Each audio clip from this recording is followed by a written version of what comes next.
Okay, safety ಬಗ್ಗೆ ಮಾತಾಡೋಣ.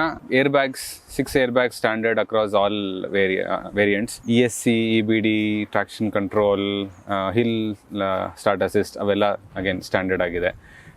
So basic safety features are there. ಇದು ವೀಲ್ಸ್ ಬ್ರೇಕ್ಸಿಗೆ ಬಂದರೆ disc brakes all around, which is also good to have. Crash test ಆಗಿಲ್ಲ. Crash test ಹೌದು, ಇದು ಇನ್ನೋವಾದ ಕ್ರಾಶ್ ಟೆಸ್ಟ್ ಆಗಿಲ್ಲ, so we don't know a rating. But generally Toyota build quality is pretty good. But ಅದೇ generalise ಮಾಡ್ಬೋದು, ಒಂದು number ಕೊಡೋಕ್ಕಾಗೋದಿಲ್ಲ. ಹೌದು. ಒಂದು ಟಾಪ್ ಎಂಡ್ ಮಾಡೆಲಲ್ಲಿ ADAS ಫೀಚರ್ಸ್ ಇದೆ. ಅದರಲ್ಲಿ ಲೇನ್ ಕೀಪ್ ಅಸಿಸ್ಟ್ ಇದೆ, ರೇರ್ ಕ್ರಾಸ್ ಟ್ರಾಫಿಕ್ ಅಲರ್ಟ್ ಇದೆ, ಆ್ಯಂಡ್ ಬ್ಲೈಂಡ್ ಸ್ಪಾಟ್ ವಾರ್ನಿಂಗ್ ಕೂಡ ಇದೆ. ಜೊತೆಗೆ ಅಡಾಪ್ಟಿವ್ ಕ್ರೂಸ್ ಕಂಟ್ರೋಲ್ ಮತ್ತು ಎಮರ್ಜೆನ್ಸಿ ಬ್ರೇಕಿಂಗ್ ಕೂಡ ಇದೆ. ಬಟ್ ಏನಂದರೆ ಇದು top end ZX optional variant ಮೇಲೆ ಅಲ್ಲಿ ಮಾತ್ರ ಇರೋದು. ಇದು ಮೈಂಟೆನೆನ್ಸ್, ಟೊಯೋಟಾದು ಮೈಂಟೆನೆನ್ಸ್ ಈಸಿ, ಮಾತಾಡಂಗಿಲ್ಲ. And best thing is there ಇದು service facilities. World class company ಅಂತ ಬಂದಾಗ ಬರೀ ಗಾಡಿಗಳು ಚೆನ್ನಾಗಿದ್ರೆ ಸಾಲದು, ಅವ್ರದ್ದು ಸರ್ವಿಸಿಂಗ್ ಕೂಡ ಅಷ್ಟೇ ಸಪೋರ್ಟಿವ್ ಆಗಿರಬೇಕು. ಟೊಯೋಟಾದವ್ರದ್ದು ಅದೊಂದು ಪಾಸಿಟಿವ್ ಅವ್ರ ಕಡೆಗಿರೋದು. ಹೌದು. ನೀವು ಒಂದು ಕಂಪ್ಲೇಂಟ್ ಕೊಟ್ಟರೆ ಅಥವಾ ಏನೋ ಒಂದು ಸರಿ ಆಗಿಲ್ಲ ಅಂತ ಹೇಳಿದ್ರೆ ಇಮಿಡಿಯೇಟ್ ಆಗಿ ರೆಕ್ಟಿಫೈ ಮಾಡ್ತಾರೆ. ಅವ್ರದ್ದು entire department they take interest. ಇದು ನಮ್ದು ಇನೋವಾ ಕ್ರಿಸ್ಟಾ ಎಕ್ಸ್ಪೀರಿಯನ್ಸ್ ಇಂದ ಮಾತಾಡ್ತೀವಿ, ಓನ್ ಎಕ್ಸ್ಪೀರಿಯನ್ಸ್ ಇಂದ. ಹಾಗೆ ಅದ್ ಬಿಟ್ರೆ ರೆಗ್ಯುಲರ್ ಆಗಿ 10,000ಕ್ಕೆ ಒಂದ್ಸತಿ ಮೇಂಟೆನೆನ್ಸ್ ಬರುತ್ತೆ. Standard casting.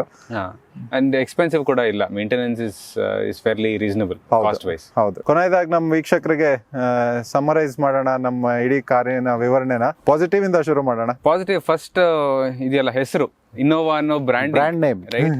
ಅಂದ್ರೆ ಅದ್ರ ಜೊತೆಗೆ ಬರುವಂತ ವ್ಯಾಲ್ಯೂಸ್, ರಿಲಯಬಿಲಿಟಿ ಆಗಲಿ ಅಥವಾ ರೀಸೇಲ್ ವ್ಯಾಲ್ಯೂ ಆಗಲಿ, ಇದೊಂದೇ ಕಾರ್ ಇರ್ಬೋದು, ನೀವು ಪರ್ಚೇಸ್ ಮಾಡಿ ಒಂದು 5 ವರ್ಷ ಓಡಿಸಿ ನೀವು ಪರ್ಚೇಸ್ ಪ್ರೈಸ್ಗೆ ಮತ್ತೆ ರೀಸೇಲ್ ಮಾಡ್ಬೋದು ಅಲ್ವಾ? ಸೊ ಅದು ಐ ಥಿಂಕ್ ನಂಬರ್ 1. ನಂಬರ್ 2 ನನ್ನ ಪ್ರಕಾರ comfort and convenience, especially chauffeur driven ಆಗಿರೋರಿಗೆ ಹಿಂದ್ಗಡೆ second row, even third row is fairly usable and convenient. ಹಾಗೂ ಲಗೇಜ್ ಕೂಡ ಇಡ್ಬೋದು.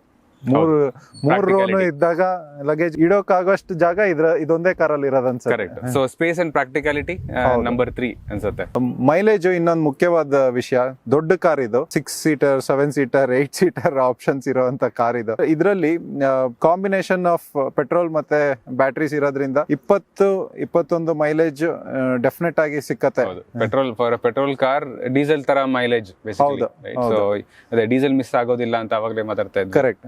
ಪಾಸಿಟಿವ್ ಹೇಳಾದ್ಮೇಲೆ ನೆಗೆಟಿವ್ಸ್ ನಂಬರ್ 1, ಐ ಥಿಂಕ್ ನಾವು ವಿಡಿಯೋ ಸ್ಟಾರ್ಟ್ ಮಾಡಿದಾಗಲೇ ಹೇಳ್ಬಿಟ್ವಿ, ಸಿಗೋದಿಲ್ಲ ಬೇಕು ಅಂದ್ರೆ. ವೇಟಿಂಗ್ ಪೀರಿಯಡ್ 2 ವರ್ಷಕ್ಕಾದ್ರೂ ಸಿಕ್ಕಲ್ಲ.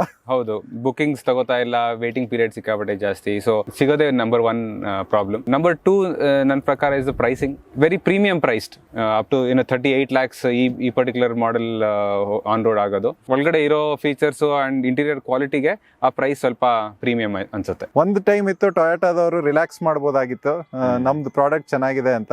ಬಟ್ ಈ ಕಾಂಪಿಟೇಷನ್ ಅವರು ಆಫರಿಂಗ್ಸ್ ಚೆನ್ನಾಗಿರೋದ್ರಿಂದ ವ್ಯಾಲ್ಯೂ ಫಾರ್ ಮನಿ ನೋಡ್ಬೇಕಾಗತ್ತೆ. ಅಂಡ್ ಕೊನೆಯದಾಗಿ ಇದು ಡ್ರೈವಿಂಗ್ ಎಂಥೂಸಿಯಾಸ್ಟಿಕ್ ಅಲ್ಲ.